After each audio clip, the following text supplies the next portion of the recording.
Okay, hi everybody. This is Mike Kennedy, Bar Counsel. Welcome back to the Garage Bar for the first time in quite a while. I have our first guest in the Garage Bar today, Justin Kolber.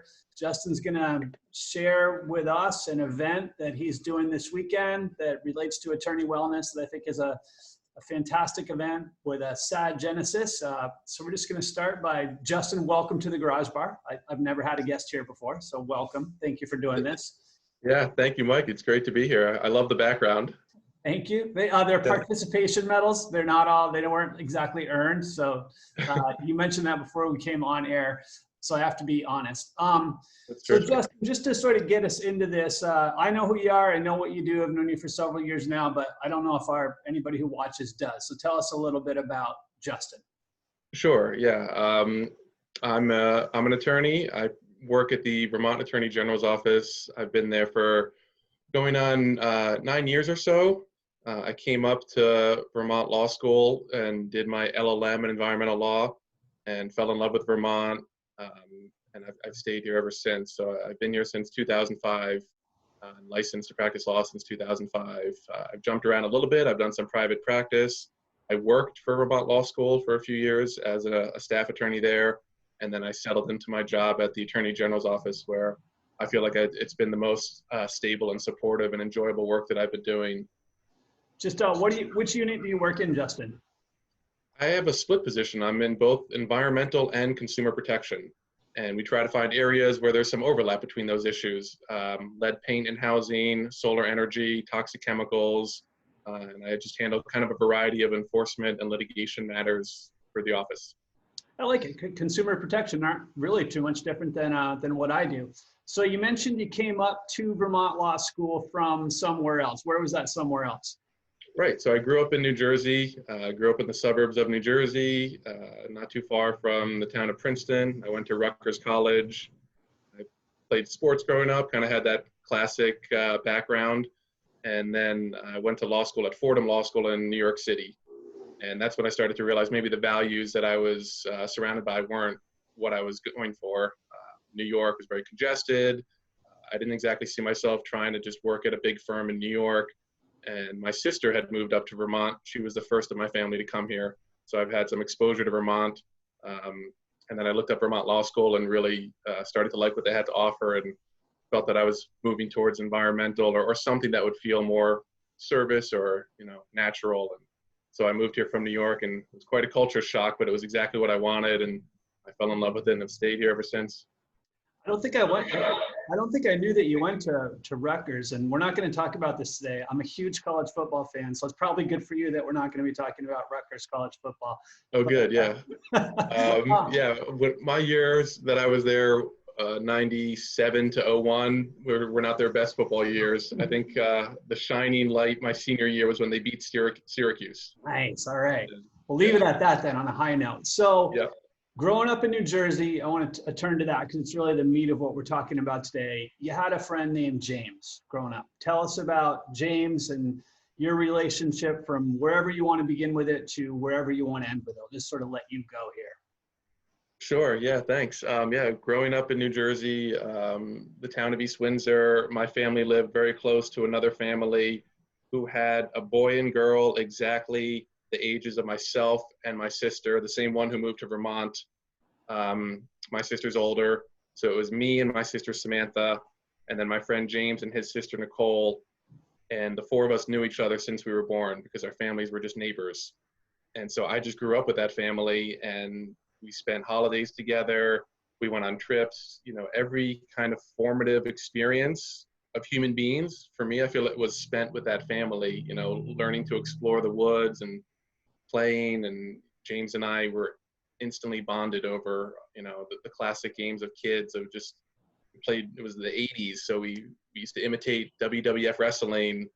We used to read comic books and pretend we were like Conan the Barbarian and Spider-Man and the Hulk. And now, of course, all those movies are very popular, right? So it's funny to see that, but this was really the fabric of my childhood, was steeped in all of that kind of adventure and fantasy, and we wanted to be heroes, and we just loved all that stuff.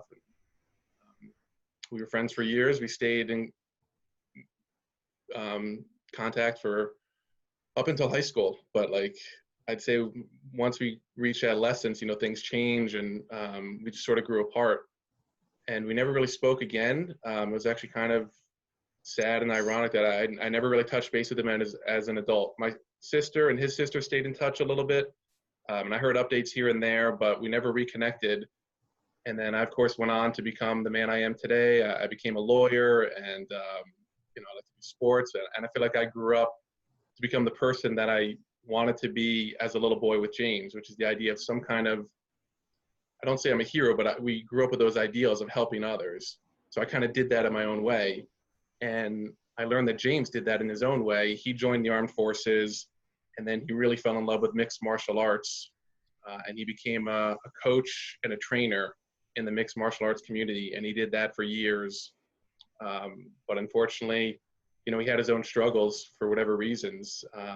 And some of that might have even been tied to his experiences, either in the armed forces or in the ring, a lot of blunt force trauma and things like that. So it was really sad that last year at age 40, he committed suicide.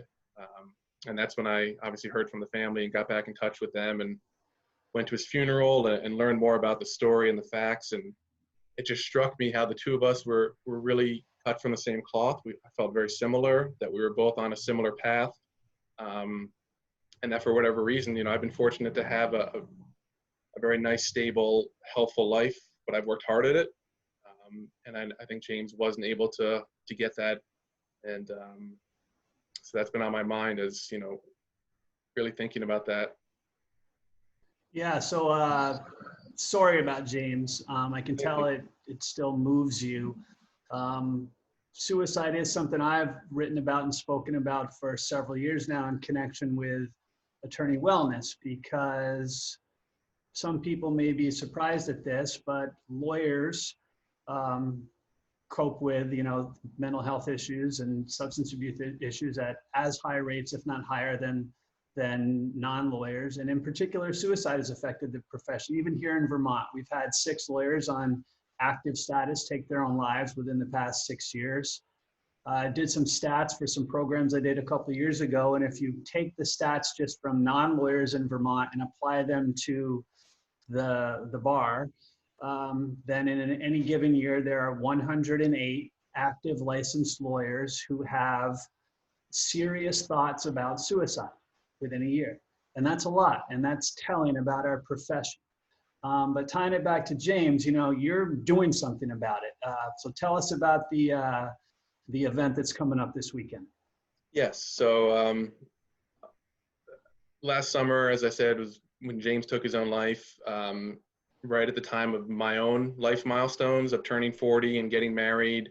And it just got me thinking more about the meaning of my life and, how I want to celebrate it. And I thought, I've always been active in sports. I'm a big time runner. That's where I certainly know you, Mike, from a lot of our running together. And I decided to sign up for my first triathlon. And I did that 2 weeks before my wedding, had a great experience. It was just a short sprint distance down at Lake Dunmore. There were a few people in the Attorney General's office who actually recommended it to me. Allison Stone. It was really inspiring to see other people in the office doing that kind of stuff. And I thought, why not just see if I can really go big here and really challenge myself and, really try to express this feeling of gratitude for my life and let's see what I can do. And I signed up for an Ironman last year, and that was before all the races were canceled, of course. So I just thought I was going to do a regular Ironman race sponsored by the company. And then with COVID and 2020 and everything being turned upside down, all the races were canceled. I got inspired by some articles of other people who were doing their races, but they converted it to a virtual backyard race with a fundraiser element. Some people were raising money for COVID relief.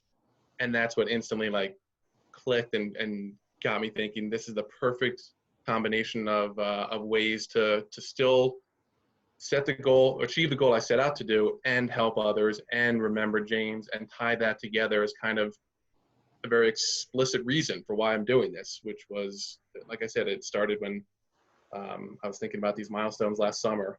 So I'm actually going to complete an Ironman this Saturday. I've been training for it all season, and I've started a fundraiser for the National Suicide Prevention Lifeline, the 1-800 hotline that most people know about.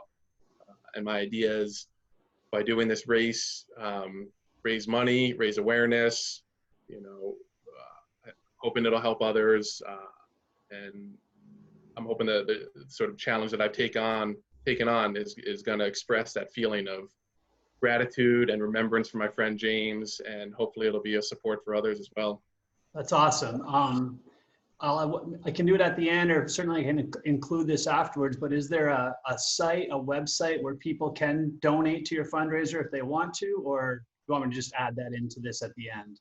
Yeah, both. I can say now there's GoFundMe. So if people are familiar with just GoFundMe, go on that, and you can just type in, I've given it a funny name. It's called the Iron Llama for suicide prevention. So if you just type GoFundMe Iron Llama, you'll find my website, and I'll provide the link to you, Mike, after this. And you'll probably ask me about it. Why Iron Llama? I think I was planning on asking you that. I'll get to that in a minute. Actually, let's just do it right now. So people who don't know, it's Iron, I-R-O-N, as in Iron Man, and then Llama, like the animal, L-L-A-M-A. So tell us, about the name, Justin. Yeah. So when all the races were canceled, I thought maybe I could still do it. Let's do it in Vermont. I'll do it in a local course, but then I had to create my own course. I got to figure out how I'm going to do all these crazy long distances, where I'm going to do it, and then realized, I don't necessarily want to call it an Ironman. It's not officially affiliated with them. And I toyed with some other, names of what to call what I'm doing, a long distance triathlon, but I thought it'd be fun to just give it a light name, and, they're kind of funny memes around llamas and all kinds of stuff. So we just thought, let's call it the Iron Llama. And it's kind of an inside joke with me and my wife as well. So it's now the Iron Llama Triathlon. And it's a reminder for me to keep it kind of light and fun. What I'm doing doesn't have to be this serious. It's obviously very intense, but don't take life too seriously and just stay in the moment. Yeah, you are keeping it light, but a full distance Ironman is something. I don't know if a lot of people watching will know that, but talk to us about, the one you did in Lake Dunmore you mentioned was a sprint triathlon. I know what that means versus what you're doing this weekend. So tell people what the difference is. First, tell us about Lake Dunmore, the mileage involved there and the events, and then tell us what's going to be happening on Saturday. Yep. Dunmore was the Sprint Triathlon, which is kind of the entry-level triathlon. It takes most people around 90 minutes to complete. You do a 600-yard swim, anywhere from 10 to 15 minutes. You do a 13 to 15 mile bike in anywhere from 35 to 45 minutes. And then you run a 5K race in anywhere from 20 to 30 minutes. So those are the kinds of times. And then there's an Olympic triathlon that's kind of double that distance. That takes most people around 3 hours to complete. The Ironman is considered one of the most grueling single day events. It quadruples the Olympic distance. It takes most people 8 to 17 hours to finish it. The average times are around 12 to 14 hours. And it's an all-day event where you've got to do all 3 events of swim, bike, and run at pretty high levels. You've got to swim 2.4 miles, you got to bike 112 miles, and then you got to run a marathon 26.2 miles. So I find that so incredible. So I know there's one in Lake Placid. Is that the one that you had intended to do or not? I was signed up for Mont Tremblant, Quebec. Oh, Mont Tremblant. We got several friends who've run that one. People, if you're watching, Mont Tremblant, there's one. Lake Placid might be a half or an Olympic distance. I can't remember. I think the one, if people are familiar with it, they may have seen most often is the one that's in Hawaii. That's often on TV. But yep. 26.2, I've run 21 marathons. I cannot imagine having run a single one of them after having ridden my bike 112 miles as a warm-up, and then the warm-up for that, a 2.4 mile open water swim. So yeah, fantastic. So where are you doing it, Justin? Well, thanks, Mike. By the way, this will be my first marathon after I biked for 100 miles. So I actually don't know what it feels like to go beyond 20 miles yet. Well, I think I don't want to. I think once you get to 20 miles, from what I know of you, the last 6.2 is just a 10K, and you can go out and run a 10K, and that's all you got to do. Okay. Just keep putting one step in front of another. I know Rob McDougall. Yep. He's helped me with my running, and he had a great tip. Was you just try to run every mile that you're in, and that's all you can think about. Do that mile, then you do another one. So that's how I try to approach the final 6. I think you'll be great. Great. But where's it going to be? Yeah, so I'm going to stage it all out of Lake Elmore. just off of Route 12.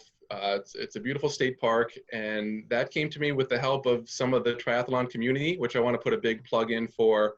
The thing about these Ironman races, first of all, I'm new to triathlon, so I really don't want to represent myself as any kind of expert in this area. It's my first one. I happen to be doing it for what I think is a pretty cool reason or fundraiser, but it's all new to me, so I've been very lucky to plug into the community around here.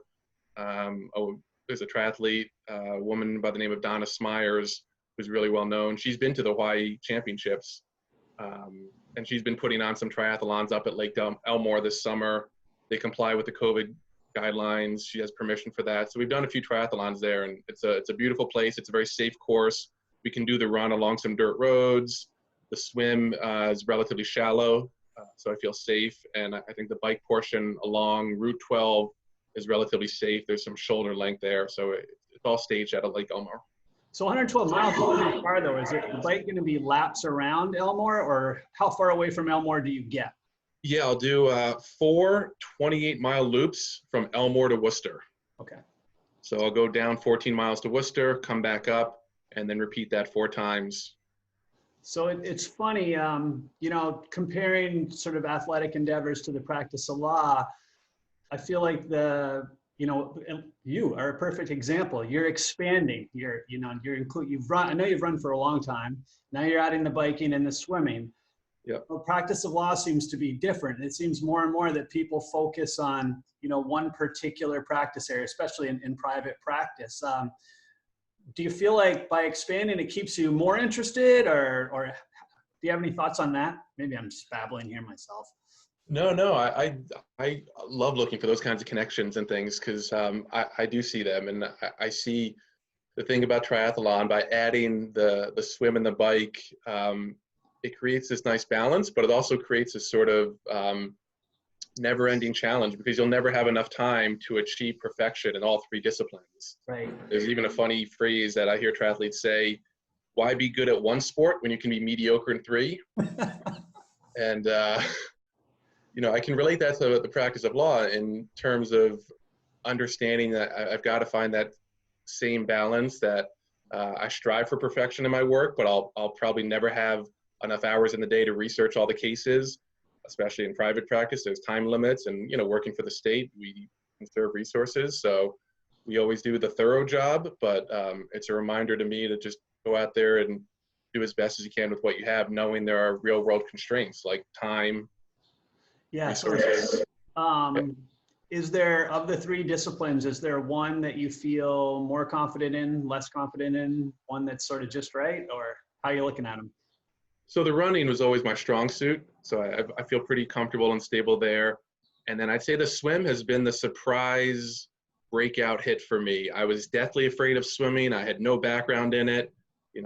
I'd be exhausted just jumping in a pool. And the training has really paid off in a way that now I really enjoy the swimming. In my training, I've gone as high as 2 miles.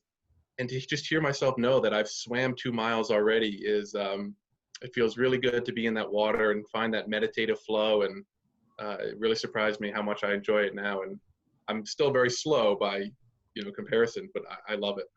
That's a great point though. So there's a lot of lawyers out there who maybe don't want to try a new practice area, maybe don't want to try pro bono work for the pro bono committee. But Justin's example is great.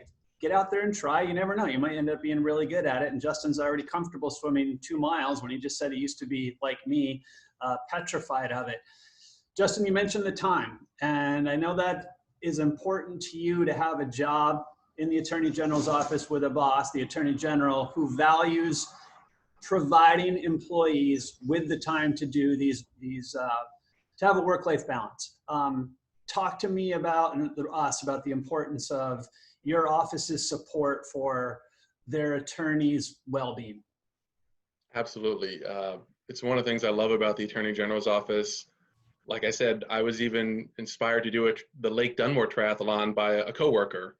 So there's this whole office culture supporting work-life balance, especially from the top, from the front office, from TJ Donovan.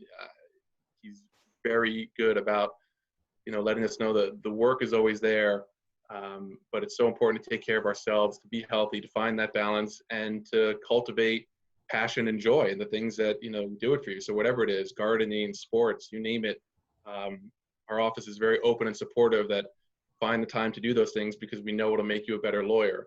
And I love hearing that message because I feel like I've seen it for myself, that when I am able to cultivate my passions and joys, I'm so much better creatively, I'm more rested, all the sort of basic things that go into being productive are all helped when I can have that balance. And it's been really great working in the office and being inspired by so many other people. You mentioned Rob, I mentioned Allison. There are so many terrific examples of people who find ways to do extraordinary things while practicing law. Yeah, I'm so happy that you mentioned gardening, because for me and for you, it's, sports, at running, you're doing the triathlon. And a lot of people push back at me and say, well, Mike, I can't run. I can't do a marathon like you. But I don't think that's not the point at all. It's finding whatever it is for you. You mentioned gardening. I've got to know through work a lawyer who's a prosecutor in the state of Washington who's really into attorney wellness, and she crochets, and that is her time away from work. So whatever it is that you're looking to do besides practice law, do it. It doesn't have to be what Justin and I do, because there are things that you do well that we can't do. So just find your thing.